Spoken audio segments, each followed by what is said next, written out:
Gini, ini kan ada 2 track juga ya. Yang sekarang ini sedang diproses dan dikomunikasikan ke media kan proses kode etik ya. Tapi kode etik yang ditampilkan itu lagi-lagi nggak transparan ya menurut saya, karena yang diperlihatkan hanyalah soal sidang dan hukumannya. Padahal ini kan obstruction ya.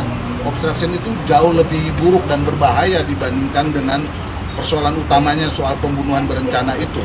Ya, kenapa? Karena ini menyangkut institusi dan kalian lihat yang diperiksa juga terlibat banyak. Nah sayangnya ya transparansi akuntabel yang selalu diucap-ucap gitu ya cuma menampilkan itu ya.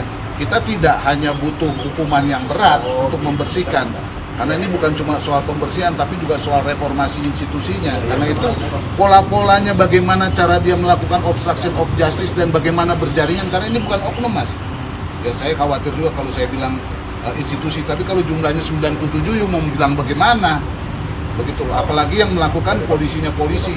Dan ini nanti akan jadi minggu depan saya kira pusatnya terutama yang orang yang paling dianggap sangat keras dan membuat masalah karena tekanannya langsung ke keluarga, yaitu Karopaminalnya ya Brigjen Hendra itu, yang sekarang juga istrinya aktif melakukan pembelaan dan lain sebagainya, tapi tidak secanggih PC ya kan. Dia main, tapi itu juga rasa keadilan yang ini.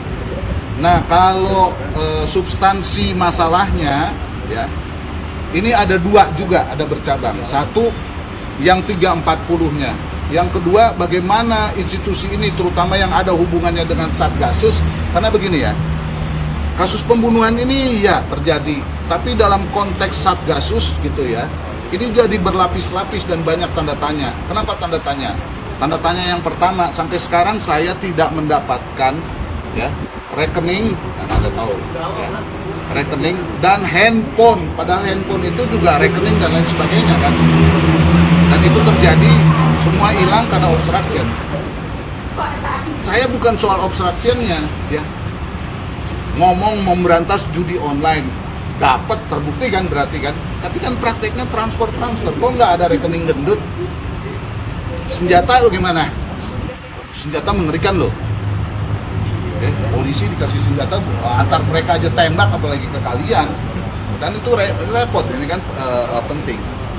Nah, kalau mau ngomong perkembangan terakhirnya secara resmi, ini baru pelimpahan tahap pertama dan mulai berlama-lama tidak sesuai dengan apa yang saya dengar-dengar.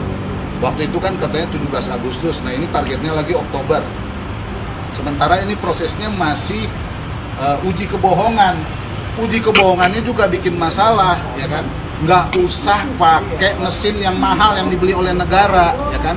Kita semua saja sudah tahu bahwa kebohongan yang dilakukan oleh Sambo, PC dan teman-temannya sudah pro justisia SP3. Nggak perlu pakai mesin. Kok sekarang tiba-tiba mesin katanya jujur gitu loh. Yang diperiksa udah jelas cabut. Memang hukumnya bilang dia boleh cabut, boleh nolak, boleh bohong, kita. Dia nggak perlu diperiksa yang kayak begitu. Terus dibilang wah jujur gitu. Kalau jujur mas, nih udah cepet mas berkasnya ke pengadilan mas. Tapi ini pemainnya mengerikan dan busuk. Mafia. Motif pelecehan seksualnya itu masih diperiksa oleh pengacara pak?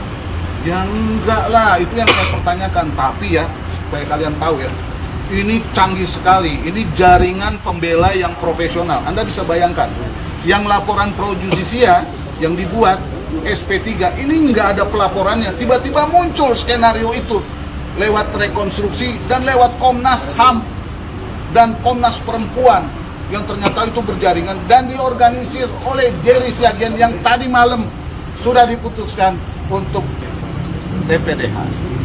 Tapi kan nggak terungkap bagaimana dia mengorganisir itu. Emang kamu pikir gratisan kalau udah kayak begitu? Itu ada psikolog, ada aktivis, ada lawyer. Waktu awal-awal aja saya kaget gitu ya. Saya kan pengurus organisasi, tiba-tiba lawyernya Baradae. Klien saya pahlawan. Buset, gimana pahlawan? Terus kalau dia pahlawan, klien gue bagaimana? Yang udah jadi mayat. Masa masih terus-terusan udah jadi mayat dituduh pelecehan seksual sih mas? Padahal hukumnya udah jelas gak bakalan bisa penuntutan. Pertanyaannya buat apa itu? Buat membebaskan. Kan? gratis, diurus kayak gini, ada yang ngurus. Itu yang harus kita jaga ya. Nah sekarang kelihatannya kejaksaan juga hati-hati, dia nggak mau terima barang yang udah busuk, karena harus dia kan yang bawa ke pengadilan. Kalau nggak, ntar dia berkontribusi ke peradilan sesat loh, error in persona loh, salah orang loh. Ini taruhannya berat buat institusi. Kan saya sedih jadinya. Kan itu yang terjadi ke arah peradilan sesat.